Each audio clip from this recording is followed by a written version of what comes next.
Assalamu alaikum wa rahmatullah. The Gauteng Muslim Shura Council invites you to a Back to Basics series, a commentary on the poem Nadhm al-Akhdari, a Maliki Fiqh masterpiece by Sīdī Abdulqādir Mandla Nkosi. Session 11. Bismillahir Rahmanir Rahim. Alhamdulillahi Rabbil Alameen. Hamdan yuwafi ni'amahu wa yukafi'u mazidah.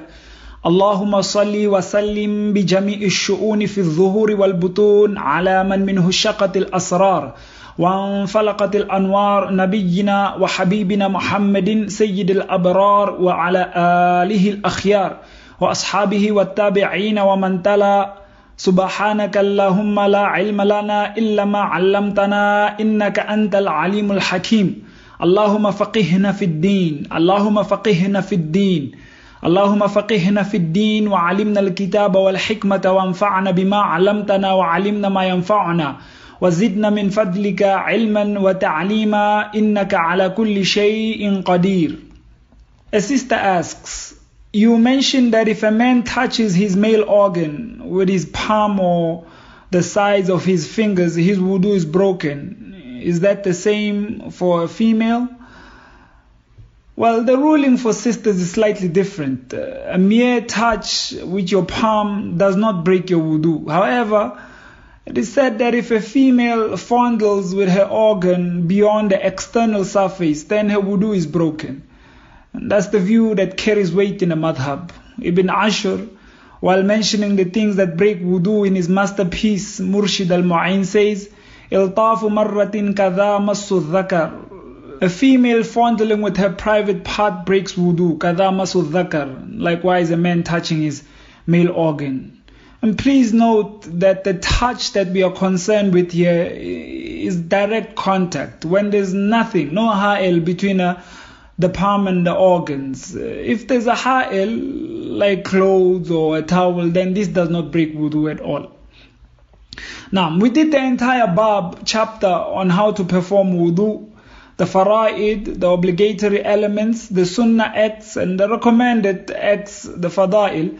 And we also spoke about the things that break wudu, al-ahdath, impurities such as urine, sperm and such. And we spoke about asbab al-ahdath, things which are not impurities per se, but they may cause impurity, such as heavy sleep and all that. You can refer to our previous session for such. Now today we are reading from page 23. Our poet, Sheikh Abdullah ibn Ahmad, may Allah have mercy on him and benefit us through him and benefit us through you, says, Mawani'ul hadath. Now, we're going to look at things you cannot do when in a state of minor impurity, when you don't have wudu, meaning you have to make wudu first before you do any of the following. Until such time, وَمَا لِمُحْدِثٍ صَلَاتٌ أَوْ طَوَافٍ. An impure person, meaning a person without wudu, cannot perform salah. And the Quran is quite clear and explicit on this point. إِذَا قُمْتُمُوا إِلَى الصَّلَاةِ فَاغْسِلُوا. And when you rise for prayer, wash, then he starts naming the things that you need to wash. وَمَا لِمُحْدِثٍ طَوَافٍ. And a person without wudu cannot make tawaf. That is to circumambulate the Kaaba. Rasulullah sallallahu alayhi wa alihi wasallam said, at-tawaf as-salah, that circumambulating the Kaaba is like praying. Illa anna Allah ta'ala abaha fihi al-kalam. Except that Allah has made it permissible to speak in it. The next point, وَمَسْحُ الْمُصْحَفِ وَلَوْ جِلْدًا أَنَافُ وَلَوْ بِعُودٍ. Nor does he touch a mushaf or even its cover, not even with a stick. A mushaf is what is commonly known as a copy of the Quran. Allah subhanahu wa ta'ala says in Surah Al-Waqi'ah, لَا يَمَسُّهُ إِلَّا الْمُطَهَّرُونَ. That no one touches it except those who are purified. And the ulama of tafsir have lengthy discussions about which Quran is referred to in that ayah. Nonetheless, there's absolute ijma', consensus among scholars that the mushaf is not touched by a person who doesn't have ritual purity, wudu. Rasulullah sallallahu alayhi wa alihi wasallam wrote a letter to the people of Yemen and he said, La yamassul Qur'ana illa tahir. Do not touch the Quran except that you are in a purified state.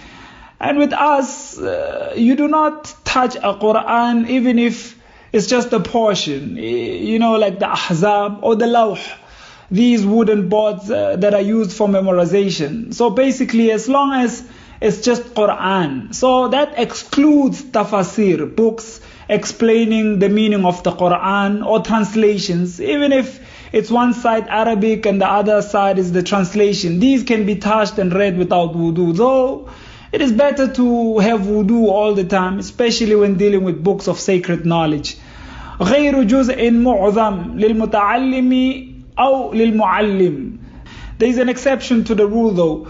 A teacher or a student who are engaged in Quran memorization, they are excused according to the Maliki position. They can touch the Quran, but only to touch a portion at most, like a lawh or something. And of course, if a person is on a move, he is also excused until he reaches his destination.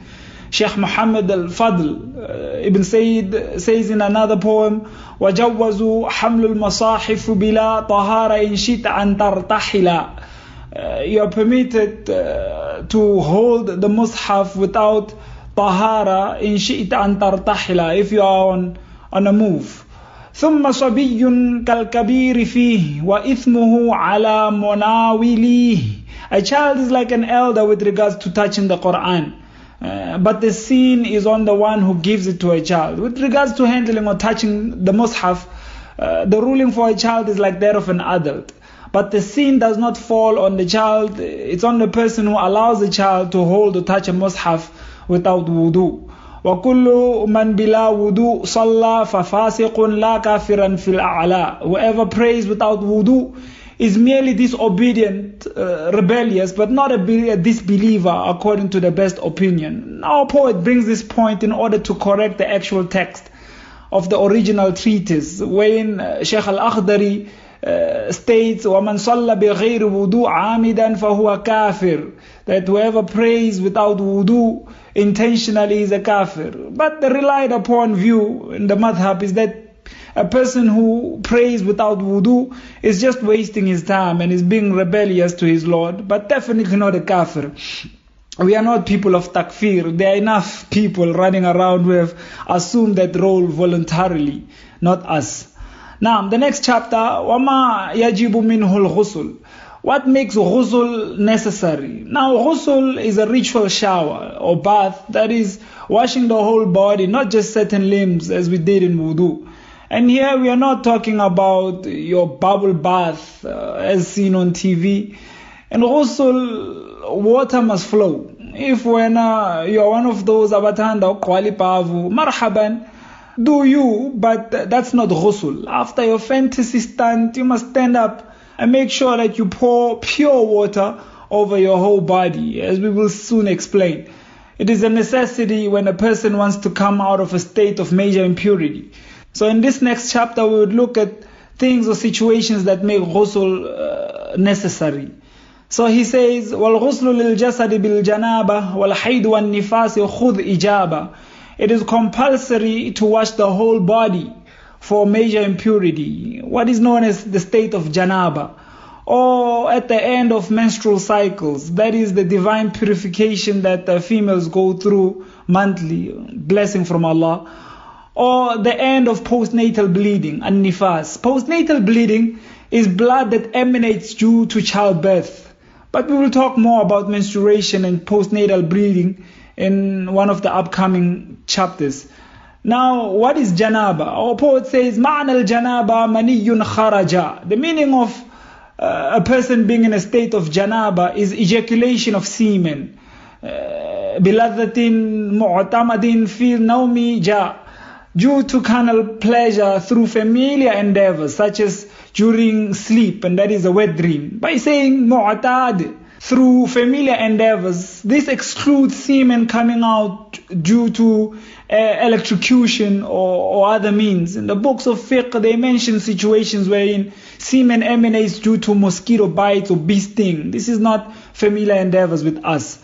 Aw bijima, or by sexual intercourse, aw siwa al-muzji, or extreme passionate foreplay, or بمغيب كرمة في فرجي, or by the glands entering even once into a vagina. Now, even if it's just the glands, that is the front part of the male organ, if that much enters into a female organ, whether the person ejaculates or not, ghusl becomes obligatory on both of them. Now, وَرَاءٍ أَنَّهُ يُجَامِعُ وَلَمْ يُمْنِ فَلَا اغْتِسَالَ فِي ذَا الْمُحْتَلَمِ. And if he dreams he is having sexual relations but does not ejaculate, then ghusl is not owed by the pubescent. When he wakes up and he realizes that there was no emission of semen, then there's nothing due on him. He doesn't have to make ghusl. وَوَاجِدُ الْمَنْيِ فِي الثَّوْبِ. And if he finds semen on his clothes, لَا يَدْرِ مَتَى أَصَابَهُ ذَا اغْتَسَلَ, but does not know when it occurred, ghusl must be performed. So if someone wakes up and he sees traces of semen on his attire, garment, and he doesn't remember when it happened, he must make ghusl. ثُمَّ أَعَادَ فَرْضَهُ. Then he must repeat his obligatory prayers that he prayed min akhiri nawmi bihi, from the time, meaning the last time he slept with that garment. Now, we continue. Now, how does a person perform ghusl? Fara'idul ghusl wa sunanuhu. The obligatory and sunnah acts of ghusl. Furuduhu niyyatun 'inda ash-shuru'. The first obligatory act is an-niyya 'inda ash-shuru', at the onset, as mentioned in wudu. But in the case of ghusl, a person must have an intention to remove major impurity. In this modern age, people take showers and bath every morning. So when one is doing it for Allah or removing major impurity like janaba and such, it's important that the niyyah be specific. Al-muwala, al-far, that is continuousness. That's the next obligation. Continuousness from start to finish without an unnecessary pause. وَالدَّلْقُ الْعُمُومُ وَالْفُرُوعُ. Rubbing the whole body, everything. Now, rubbing is obligatory.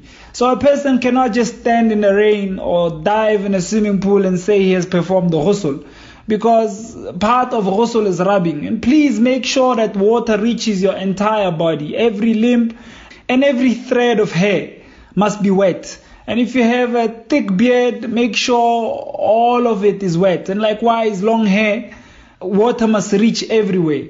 وَسُنَّنُهُ, it's the sunnah acts, غَسْلُ الْيَدَيْهِ فِي الْإِبْتِدَاءِ, to wash the hands at the beginning, لَقَوْعِهِ مِثْلُ الْوُضُوء تَعَبُّدًا, to the wrist bone as in wudu. وَمَضْمَضَ, and to rinse the mouth, and of course brushing the teeth is part of it.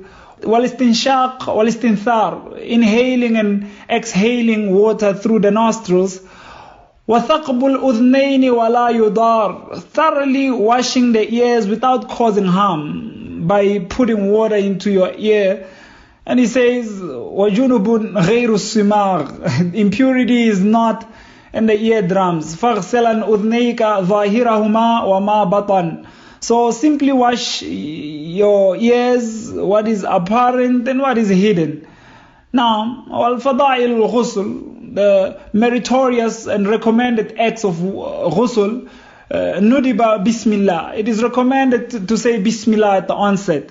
Badu'un bil adha fa farjihi wal yanwi 'indahu idhan. And to begin by removing the filth from his genitals, and that is when he makes the intention. وَلْيَتَوَضَّ مَرَّةً, and he makes wudu once. وَلْيَزِيدِ تَثْلِيثِ رَأْسِهِ فَعَلَى الْجَسَدِ, and he increases his washing of the head to thrice before washing the entire body. As you can see, most of the above mentioned sunnah acts are the acts of wudu. So wudu is part of ghusl. It is preferably done at the beginning after washing off the impurities such as semen or blood, though it is also acceptable to make wudu at the end, but wudu must be performed as part of ghusl.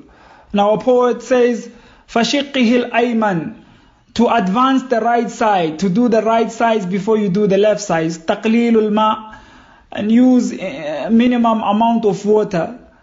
بِغَيْرِ حَدٍّ, without a limit set to it, as we've mentioned in wudu. أو بساع حمى. A measurement of sa'a is preferable, because in the hadith it is reported that Rasulullah sallallahu alayhi wa alihi wasallam used to use about a sa'a for his ghusl. وَكَالْوُضُوءُ مَسِيءٌ الْاغْتِسَالِ. لكن هنا لم يعد الموالي. Forgetfulness in ghusl is similar to forgetfulness in wudu, except that in this case he cannot return to missed limbs later. وَبَطَلَ الْغُسْلُ إِذَا مَا أُخِّرَ. Ghusl becomes invalid if a person remembers a missed limb later. عن حكم الفور. This is due to the ruling of continuousness. He says forgetfulness in ghusl is like forgetfulness in wudu, and that you can quickly rectify or wash a forgotten limb if your other limbs are still wet. But contrary to wudu, if your limbs are completely dry and you remember that you did not wash your head, for example, you cannot wash just the head. Unfortunately, you'll have to redo the entire ghusl. وَذَا إِذَا صَادَفَهُ الْغَسْلُ الْوُضُوءُ كَفَاهُ عَنْ نِيَّةٍ غَسْلٍ تَعْرِضُ. So in this case, if what was missed of ghusl is a limb of wudu, it will suffice to intend ghusl when he performs his next wudu. Mawani'ul janaba. Things a person in the state of janaba cannot do. Earlier we spoke about things a person without wudu cannot do. Now it's things that a person without ghusl cannot do. La yadukhulul junubul masjida. A person in the state of janaba does not enter a masjid. And by masjid, we are referring to the actual place where people pray. We are not talking about the yard, charata. Most masjids are built in such a way that they have other facilities like a library or a learning room or such and such. These a person can enter. What he cannot enter is the actual area where people pray. More like the i'tikaf demarcation. وَلَا يَقْرَأُ إِلَّا الْآيَتَيْنِ مَثَلًا. He does not recite the Quran except for 1 or 2 verses. لِكَتَعَوُّذ, such as seeking refuge. So reading Ayatul Kursi or Suratul Ikhlas or the Mu'awwidhatayn, Falaq al-Nas, وَمَا لِذِي سِقَامِ جِمَاعٍ. So a person who cannot touch water due to illness or something should not even think about approaching his spouse, because by so doing he is putting himself in a state of janaba, a state in which he cannot come out. Except if it happens in his sleep, like in a wet dream or something, then he is not blamed for something that he has no control of. Now we stop here. Allahumma salli wa sallim wa barik ala Sayyidina Muhammad wa ala ali Sayyidina Muhammad. Alhamdulillahi Rabbil Alameen.